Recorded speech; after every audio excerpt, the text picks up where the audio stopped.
Hi friends, welcome to another lecture of Indian Penal Code. आज हम criminal force और assault से deal करेंगे। तो ये हमारा 5वां पार्ट बनता है ऑफेंसेस अगेंस्ट बॉडी के अंदर, जो हमारा चैप्टर 16 है। 8 पार्ट से हम सभी पार्ट्स को कवर करते हुए चल रहे हैं। पहले 4 पार्ट्स को अपन ने कवर कर लिया है। अब हम देखेंगे कि क्रिमिनल फोर्स और असॉल्ट क्या होता है, ये आपको कहाँ से कहाँ तक मिलता है। तो आईपीसी के सेक्शन 349 से 358 में आपको क्रिमिनल फोर्स और असॉल्ट के बारे में बताया गया है। अब मैं सेक्शंस पे हमेशा जोर क्यों देता रहता हूँ, इसका कारण ये है कि जब आपसे सवाल पूछा जाए तो आपको बाइफरगेट करने में आसानी रहे कि भाई कौन सी चीज़ कहाँ दे रखी है। और अगर आप आइडेंटिफाई कर पाते हो कि ये चीज़ इस प्रोविजन में दे रखी है तो आपको ये भी याद आ जाता है कि भाई उन प्रोविजंस में दिया गया था, वो प्रोविजंस डील किन चीज़ों से करते थे। तो आपको एक आइडिया भी लग जाता है। प्री के अंदर तो ये काम आता ही आता है, मेंस के अंदर भी ये काफ़ी काम आता है। रीज़न बीइंग कि जब आप आंसर्स लिखते हो तो आपको उनके साथ में सेक्शंस प्रोवाइड करने पड़ते हैं, जिनकी वजह से वो सेक्शंस बेसिकली आपके आंसर्स का नेसेसरी एलिमेंट फॉर्म होता है। अगर आप सेक्शंस नहीं लिख रहे हैं तो आप बेसिक मिस्टेक्स कर रहे हैं, सेक्शंस जरूरी होता है लिखना। ठीक है, so moving on, criminal force क्या होता है तो उसको समझने से पहले हम समझेंगे कि फोर्स क्या होता है। तो फोर्स की डेफिनेशन क्या कहती है, ये आपको सेक्शन 349 में मिलता है। तो ये कहता है कि a person is said to use force if he causes change in motion या सेसेशन ऑफ मोशन। चेंज मतलब चेंज लाना और सेसेशन मतलब रोक देना मोशन को। कैसे? By bringing any substance in contact with others body. ऐसा कोई सब्सटेंस जो होता है जिससे आप फोर्स या चेंज कर रहे हो फोर्स को, मोशन को, उसको सामने वाले व्यक्ति की बॉडी से कॉन्टैक्ट में लाना, या उस सामने वाले व्यक्ति ने अगर कुछ कपड़े पहने तो उनसे कॉन्टैक्ट में लाना, और नहीं तो उसकी सेंस ऑफ फीलिंग को अफेक्ट करना। तो इन तीनों का मैं आपको एक एग्जांपल देता हूँ। बाय ओन बॉडीली पावर, जब आप अपने दोस्त को धक्का देते हो, पुश करते हो, तो यहाँ पे आप कैसे फोर्स क्रिएट करते हो, आप मोशन जो होता है उसको चेंज करते हो, अपनी दोस्त की बॉडी को छूते हो और वहाँ से आप फोर्स क्रिएट करते हो। ठीक है, तो ये पुश का एग्जांपल हुआ। बाय डिस्पोजिंग एनी सब्सटेंस, तो हंसी मजाक में आप अपने दोस्त के ऊपर ठंडा पानी डाल देते हो। तो यहाँ पे क्या होता है, आपने सब्सटेंस को यूज़ करते हुए उस सब्सटेंस में कोई चेंज लाया, सब्सटेंस के मोशन को चेंज किया, जिससे सामने वाले व्यक्ति की फीलिंग को अफेक्ट किया। आपने फीलिंग को अफेक्ट किया और वही सब्सटेंस जो था उसकी बॉडी से भी कांटेक्ट में आया, तो अगेन उसे पानी ठंडा भी लगा और उसके ऊपर पानी गया भी, तो वो भीगा भी, वो गीला भी हुआ। तो ये दोनों इफेक्ट आपको मिले बाय डिस्पोजिंग एनी सब्सटेंस के थ्रू। तीसरा है by inducing any animal to move और सीज इट्स मोशन। तो आपका एक पेट डॉग है और आपका दोस्त है जो कुत्तों से काफ़ी डरता है, डॉग से काफ़ी उसे डर लगता है। तो आपने अपने डॉग को उसके पीछे छोड़ दिया, ऐसे ही हंसी मजाक में उसके पीछे छोड़ दिया और उसके पीछे भागने लगा। तो यहाँ पे क्या हुआ, आपने अपने डॉग का, अपने एनिमल का मोशन इंड्यूस किया उसे मूव करने के लिए, और यहाँ पे हुआ क्या, affect such others sense of feeling. आपने अगले की फीलिंग को, अपने अगले की सेंस ऑफ फीलिंग को इफेक्ट किया आपने। ठीक है, कैसे? उसे डर लगा तो उसकी फीलिंग जो थी वो इफेक्ट हुई, वो भागने लगा, उसकी बॉडी के अंदर भी मोशन क्रिएट हुआ। तो इसका मतलब होता है फोर्स। तो आप फोर्स कैसे क्रिएट कर सकते हो, अपनी बॉडीली पावर से, या फिर किसी सब्सटेंस को डिस्पोज करके, या फिर किसी एनिमल को मूव कराकर, या उसका मोशन चेंज करके। तो मैंने आपको एग्जांपल दे दिए, धक्का दिया आपने, पानी फेंका किसी के ऊपर, पानी डाला, और किसी जानवर को छोड़ दिया दूसरे व्यक्ति के पीछे। तो ये तो होती है फोर्स की डेफिनेशन। अब ये क्रिमिनल फोर्स कब बनता है, जब आपका इंटेंशन होता है या नॉलेज होती है। क्रिमिनल फोर्स होने के लिए ये तो एक्ट क्रिया होता है, ये एक्ट्स करोगे तो आप फोर्स जनरेट करोगे। और क्रिमिनल फोर्स कैसे होगा, जब आपका मेंस क्रिया होगा।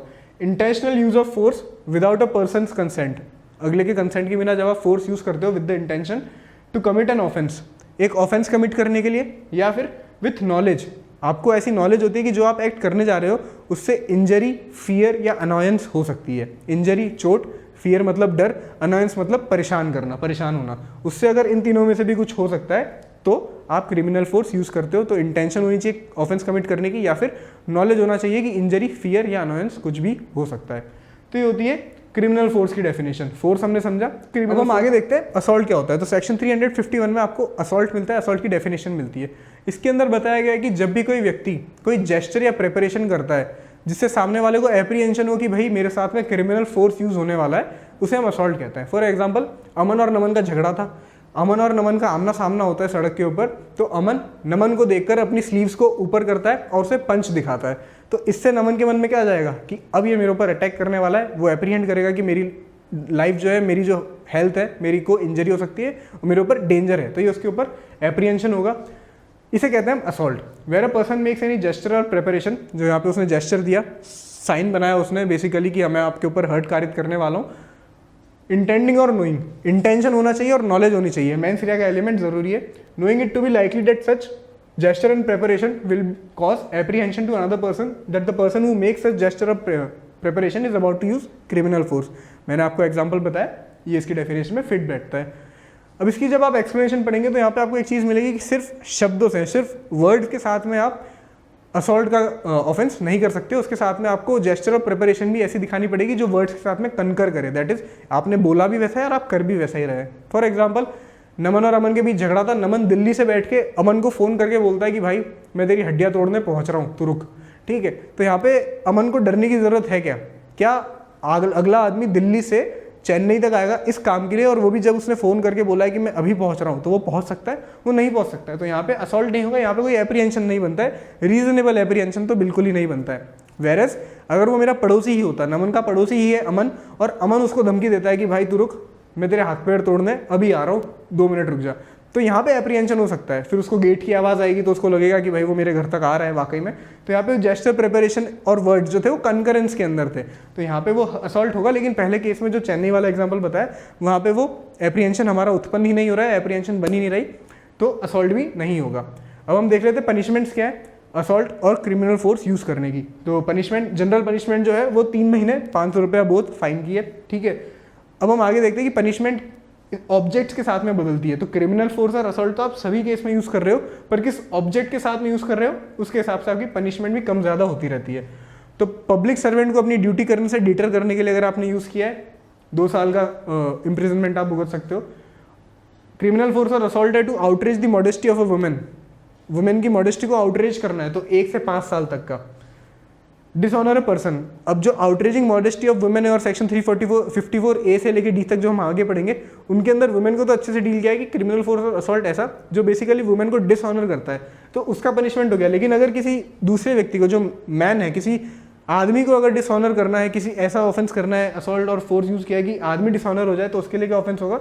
2 years फाइन एंड बोथ, ठीक है। तो ये आउटरेजिंग द मॉडेस्टी के सिमिलर होता है अगर आप डिसऑनर करते हो सामने वाले व्यक्ति को। तो क्रिमिनल फोर्स और असॉल्ट फॉर थेफ्ट तो 2 साल, रॉन्गफुल कन्फाइनमेंट करना हो, क्रिमिनल फोर्स और असॉल्ट आप यूज करते हो उसके लिए 1 साल, और क्रिमिनल प्रोवोकेशन, आपको प्रोवोक किया गया सामने वाले व्यक्ति ने असॉल्ट या फिर क्रिमिनल फोर्स यूज करने के लिए, तो सजा क्या होगी? वहाँ पे 1 महीने की सजा होगी, क्योंकि आप जो काम कर रहे थे वो प्रोवोकेशन के अंडर कर रहे थे, इसलिए आपकी सजा कम है। तो ये थे 358 तक के हमारे प्रोविजंस। अब जो हमारा पार्ट बचता है वो होता है 354A, B, C, D। तो ये जो थे 2013 के अमेंडमेंट से ऐड हुए थे, और ये ऑफेंसेस अगेंस्ट वुमेन के अंदर आते हैं। तो इनको हम देख लेते हैं क्या बात की जाती है। तो 354A जो होता है वो सेक्सुअल हैरेसमेंट की बात करता है। तो सेक्सुअल हैरेसमेंट इन 4 तरीकों से हो सकता है, और सबसे इंपॉर्टेंट बात जो आपको ध्यान रखनी है ना, 354A से लेके 354D तक सारी ऑफेंसेस जो होंगे वो एक आदमी द्वारा ही कमिट किए जा सकते हैं। एक औरत दूसरी औरत को, एक वुमेन दूसरी वुमेन को इन ऑफेंसेस के अंदर चार्ज नहीं कर सकती है। ये ऑफेंसेस सिर्फ एक मैन कमिट कर सकता है अगेंस्ट अ वुमेन, ये ध्यान में रखने वाली बात है। A man committing any of these following acts: physical contact, किसी वुमेन को फिजिकली कॉन्टैक्ट किया, ठीक है। दूसरा जो पॉइंट होता है वो होता है request for sexual favours, sexual favours की रिक्वेस्ट करना। तीसरा पॉइंट होता है showing pornography without her will, उसकी अगली वुमेन की विल के बिना उसे पोर्नोग्राफी दिखाना, ये होता है तीसरा पॉइंट। और चौथा है sexually coloured remarks, sexually coloured remarks करना। फॉर एग्जाम्पल, ऑफिस के अंदर आपको बोल दिया गया है कि भाई औरतों से तो ये काम हो ही नहीं सकता है, तुम्हारे बस की नहीं है, तुम रहने दो, ठीक है। तो ये सेक्सुअली कलर्ड रिमार्क्स होते हैं बेसिकली, कि आपकी जो एबिलिटी है उसे कमतर दिखाना आदमियों के कंपैरिजन में, मैन के कंपैरिजन में। तो ये होते हैं 4 तरीके के सेक्सुअल हैरेसमेंट के टाइप्स। अब पनिशमेंट और first, second and third, physical contact, request for sexual favours और शोइंग पोर्नोग्राफी के पनिशमेंट 3 साल तक या फाइन हो सकता है, और सेक्सुअली कलर्ड रिमार्क देने का 1 साल और फाइन हो सकता है। तो ये होता है सेक्सुअल हैरेसमेंट। अब सेक्सुअल हैरेस आपको याद रखना कैसे, तो इन पॉइंटर्स को याद रखना जरूरी होता है। आपसे मेंस के एग्जाम्स के अंदर और प्री के अंदर भी सेक्शंस पूछ लिया जाता है, मेंस के अंदर आपसे पूछा जाता है कि define the offence of sexual harassment. तो डिफाइन कैसे करोगे आप? ऐसे ये जो 4 एलिमेंट्स है वो बताओगे, फिर पनिशमेंट बता दोगे। सिमिलरली आप वॉयरिज्म का भी क्वेश्चन उठता है, तो वॉयरिज्म हम पढ़ेंगे 354C में, और स्टॉकिंग का भी क्वेश्चन उठता है। तो 354B क्या कहता है? क्रिमिनल फोर्स और assault with intent to disrobe a woman, एक अगर वुमेन के कपड़े उतारे जाए, क्रिमिनल फोर्स और असल्ट किया जाए इस इंटेंशन के साथ में, तो आपकी सज़ा होगी 3 से 7 साल प्लस फाइन। तो जो सज़ा होता है, जो सेंटेंस होती है, पनिशमेंट होता है, वो आपकी क्राइम की ग्रेविटी के ऊपर डिपेंड करता है, कितना सीरियस था उस हिसाब से सज़ा भी ज़्यादा होती है। तो ये होता है 354B। 354C एक इंपॉर्टेंट प्रोविजन है, वॉयरिज्म की बात करता है। तो जब भी कोई व्यक्ति, अ मैन हु वॉचेज और captures a women engaging in private acts, तो जब भी कोई वुमेन प्राइवेट एक्ट्स के अंदर एंगेज कर रही होती है और उसकी इमेजेस को कैप्चर करना है, उसे देखना, ऐसी सर्कमस्टेंसेज में जब वो एक्सपेक्ट नहीं करेगी किसी के द्वारा देखा जाना, उसे कहते हैं वॉयरिज्म। तो इसकी सज़ा क्या मिलेगी? फर्स्ट कन्विक्शन पे 1 से 3 साल और दूसरे कन्विक्शन में 3 से 7 साल। तो वॉयरिज्म का मतलब हमने समझा कि जब कोई व्यक्ति एक वुमेन को प्राइवेट एक्ट्स करते हुए देखता है या उसकी इमेजेस कैप्चर करता है, ऐसे सर्कमस्टेंसेस में जब वो कैप्चर होना या देखा जाना महसूस नहीं करती है, दैट इज़ वो ऑब्जर्व नहीं करती है, और दूसरा वो एक्सपेक्ट भी नहीं करती है, जो वुमेन होती है वो एक्सपेक्ट नहीं करती है कि ऐसी सर्कमस्टेंसेस में मुझे देखा जाए, मेरी इमेजेस को कैप्चर किया जाए, और ऐसे में सामने वाला व्यक्ति कोई करता है काम ऐसा, तो वो वॉयरिज्म करता है। और कैप्चर करने के बाद में अगर उन इमेजेस को डिसएमिनेट भी किया जा रहा है, दैट इज़ दूसरे लोगों को फॉरवर्ड किया जा रहा है, दिखाया जा रहा है, दुनिया को दिखाया जा रहा है, उसे डिसएमिनेशन कहते हैं, तो वो भी वॉयरिज्म का ही पार्ट बनता है। तो एक्सप्लेनेशन इसके अंदर 2 होते हैं। पहला एक्सप्लेनेशन तो मैंने आपको डेफिनेशन के साथ में समझा दिया। प्राइवेट एक्ट्स वो होती है ऐसी एक्ट्स जब वुमेन जो वो एक्ट्स कर रही होती है तो वो ये एक्सपेक्ट नहीं करती है कि उसे वो एक्ट्स करते हुए दौरान कोई ऑब्जर्व करेगा, कोई उसकी इमेजेस लेगा, कोई उसे देखेगा, तो ये होती है प्राइवेट एक्ट्स। और दूसरी चीज़, अगर इमेज जो है वो वुमेन के कंसेंट के साथ में भी अगर ली गई है ना, तभी भी अगर वो व्यक्ति उसे डिसएमिनेट करता है, दैट इज दूसरों को दिखाता है, फॉरवर्ड करता है, फिर किसी और व्यक्ति को दिखती है वो इमेज, तो भी वो व्यक्ति वॉयरिज्म के लिए लायबल होगा। तो इसकी पनिशमेंट आपको पहले कन्विक्शन पे, अगर पहली बार आपको कन्विक्ट किया जा रहा है तो 1 से 3 साल तक की सज़ा मिल सकती है, और दूसरी बार अगर आपको कन्विक्ट किया जा रहा है तो 3 से 7 साल तक की आपको सज़ा मिल सकती है। तो ये था आपका वॉयरिज्म का ऑफेंस। और अगला जो ऑफेंस होता है वो होता है स्टॉकिंग का ऑफेंस। तो वॉयरिज्म की आपकी डेफिनेशन तो क्लियर है, आपको लिखना क्या है वो भी मैंने बता दिया, एक्सप्लेनेशन एक यहाँ लिखा हुआ है और एक मैंने डेफिनेशन भी समझा दिया था, तो आपको एक क्लब करके साथ में अपने आंसर में लिखना होता है। तो 350 क्या कहता है? Stalking, a man who does the following acts, तो ही फॉलोज अ वुमेन, और वो उस वुमेन को कॉन्टैक्ट करता है, अटेम्प्ट करता है कॉन्टैक्ट करने की, डिस्पाइट वुमेन के पार्ट पर डिसइंटरेस्ट शो होने के बाद भी। आपने वुमेन को कॉन्टैक्ट किया, एक लड़की आपको पसंद है, या आपने उसको बोला कि भाई मुझे तुम पसंद हो, और उसने बोला कि भाई मुझे तुझसे बात करने में कोई इंटरेस्ट ही नहीं है, अपने घर जा, ठीक है, ऐसा होता है। उसके बाद में भी वो उसे फॉलो करता है, कॉन्टैक्ट करता रहता है, कोशिश करता है, प्लीज़ प्लीज़ बोलता है, उसके 4-5 पीछे घूमता रहता है, ऐसा काम करता है, तो उसे हम स्टॉकिंग कहते हैं, और ये ऑफेंस होता है 354D का। दूसरा ऑफेंस क्या हो सकता है? Monitors the use of internet, email या अदर कम्युनिकेशन। अब वो इंटरनेट पे क्या क्या एक्टिविटीज़ कर रही है, उसकी इंटरनेट की एक्टिविटीज़ को मॉनिटर करना, ईमेल्स किसको भेज रही है, क्या उसे रिसीव हो रहे हैं, कौन लोग उससे कॉन्टैक्ट में आ रहे हैं, वो किसे कॉन्टैक्ट कर रही है, तो ये भी स्टॉकिंग का पार्ट होता है, ठीक है। ये है आपके स्टॉकिंग के टाइप्स। बेसिकली आदमी स्टॉकिंग करता कैसे? तो वो कॉन्टैक्ट करता है डिसइंटरेस्ट शो होने के बाद भी, या फिर वो उसकी एक्टिविटीज़ को ऑब्जर्व करता है, उसे कहते हैं हम स्टॉकिंग। अब स्टॉकिंग कब ऑफेंस फॉर्म नहीं करती है, तो ऐसा कंडक्ट अगर होता है तो वो स्टॉकिंग नहीं होता है, वो वैलिड होता है। पहला, it was pursued for the purpose of preventing और detecting crime. It was pursued for the purpose of preventing और डिटेक्टिंग क्राइम, टाइम नहीं है, क्राइम होगा यहाँ पे।